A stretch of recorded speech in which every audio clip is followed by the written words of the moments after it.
Assalamualaikum warahmatullahi wabarakatuh. Selamat siang mahasiswa-mahasiswi yang saya banggakan. Ketemu lagi dengan saya Dr. Yasmira Mandasari Saragi SMH, mata kuliah Hukum Pidana. Kali ini kita materinya sifat melawan hukum. Absensi tetap sama, ya. Kemudian jangan lupa di like dan subscribe untuk YouTube saya. Oke, sifat melawan hukum. Jadi sifat melawan hukum bahasa Belandanya rechtwidrig, ya, rechtwidrig, unrecht, kemudian wederrechtelijk, kemudian onrechtmatig. Nah, ini bahasa Belanda ya. Ini merupakan unsur tindak pidana.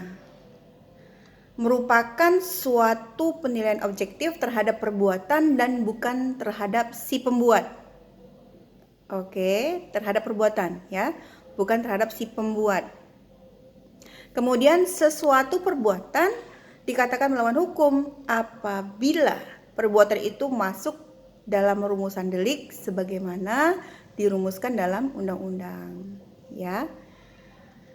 Kemudian sifat melawan hukum terbagi atas beberapa. Yang pertama, menurut ajaran sifat melawan hukum yang formil, yaitu apabila perbuatan diancam pidana dan dirumuskan sebagai suatu delik dalam undang-undang. Sedang sifat melawan hukumnya, perbuatan itu dapat dihapus hanya berdasarkan suatu ketentuan undang-undang. Jadi ajaran melawan hukum di sini bertentangan dengan undang-undang atau hukum tertulis, ya. Kemudian ada yang namanya menurut ajaran sifat melawan hukum yang material. Suatu perbuatan itu melawan hukum atau tidak hanya yang terdapat dalam undang-undang atau yang tertulis saja, ya. Tetapi harus dilihat berlakunya asas-asas hukum yang tidak tertulis. Sifat melawan hukum perbuatan yang nyata-nyata misalnya masuk dalam rumusan delik itu dapat hapus berdasarkan ketentuan undang-undang dan juga berdasarkan aturan-aturan yang tidak tertulis, ya. Kemudian ini Simon ya, berpendapat, beliau pakar dari pidana, berpendapat bahwa tentang ajaran sifat melawan hukum ini yang formil memang boleh diakui, katanya, bahwa suatu perbuatan yang masuk larangan dalam suatu undang-undang itu tidaklah mutlak bersifat melawan hukum, ya. Akan tetapi adanya sifat melawan hukum itu hanyalah bisa diterima jika dalam hukum positif terdapat alasan untuk suatu pengecualian berlakunya ketentuan atau larangan itu, ya. Ini contohnya. Kemudian alasan untuk menghapuskan sifat melawan hukum tidak boleh diambil di luar hukum positif, dan juga alasan tersebut dalam undang-undang tidak boleh diartikan lain daripada secara limitatif. Jadi di sini hukum positif seperti yang saya sudah jelaskan ini termasuk disebut namanya ius constitutum atau hukum yang berlaku saat ini di Indonesia. Misalnya hukum pidana, hukum perdata, hukum dagang gitu ya, hukum bisnis ya, hukum acara pidana, hukum acara perdata dan lain sebagainya, ya. Pengecualian tersebut diatur dalam pasal 48 sampai dengan 166 dan pasal 221 ayat 2 KUHP, ya. Jadi penganut ajaran sifat melawan hukum ini yang material ada beberapa, yang itu ada von Litz, kemudian ada Judohna, kemudian ada Meyer, ada Zevenbergen, ya, ada Van Hattum, ya. Ini penganutnya untuk yang material. Kemudian persoalan melawan hukum suatu perbuatan apabila suatu perbuatan itu memenuhi unsur atau rumusan delik dengan adanya alasan pembenaran atau rechtvaardigingsgrond, itu ya. Jadi pengertian melawan hukum material ini dibedakan atas beberapa. Yang pertama, menurut fungsinya yang negatif, mengakui adanya hal-hal yang ada di luar undang-undang, menghapuskan sifat melawan hukumnya perbuatan yang memenuhi rumusan itu, ya. Dalam hal ini sebagai alasan penghapus sifat melawan hukum. Jadi ada alasan penghapus, ya, sifat melawan hukum. Kemudian yang kedua, dalam fungsi yang positif, menganggap suatu perbuatan tetap sebagai suatu delik, ya, meskipun tidak nyata diancam dengan pidana dalam undang-undang apabila bertentangan dengan hukum atau ukuran-ukuran lain yang ada di luar undang-undang. Jadi di sini diakui hukum yang tidak tertulis sebagai sumber hukum yang positif, ya. Ya. Kemudian saya akan singkat saja nih ya.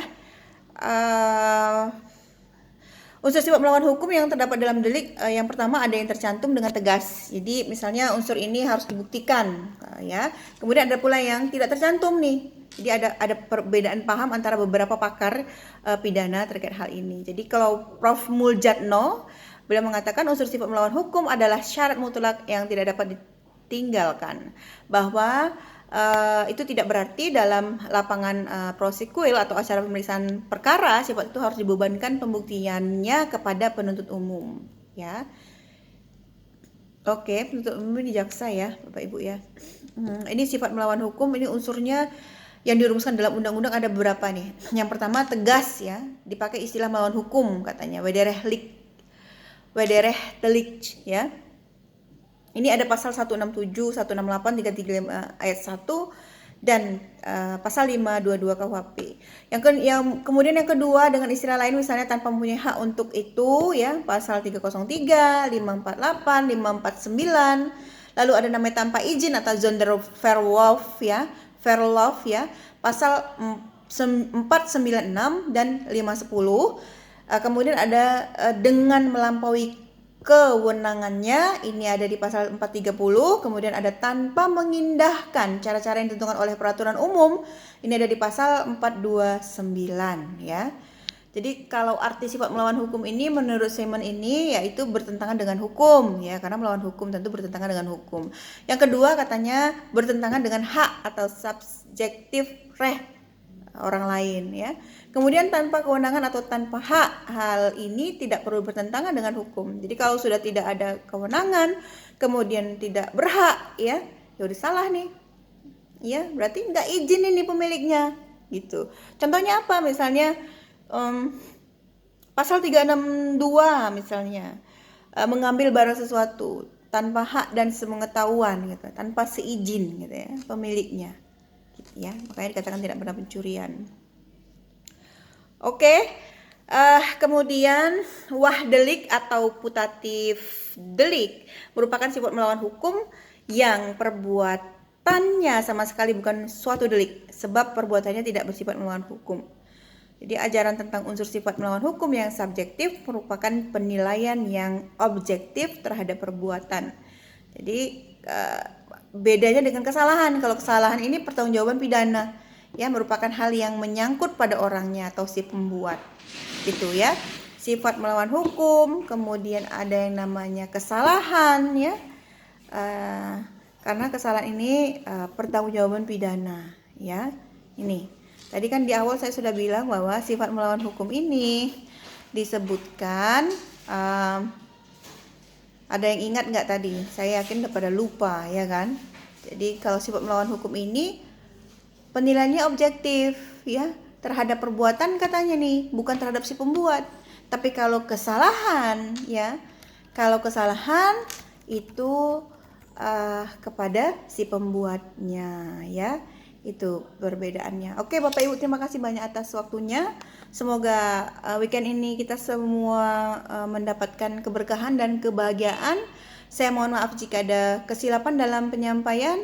Wassalamualaikum warahmatullahi wabarakatuh. Sukses selalu untuk kita semua.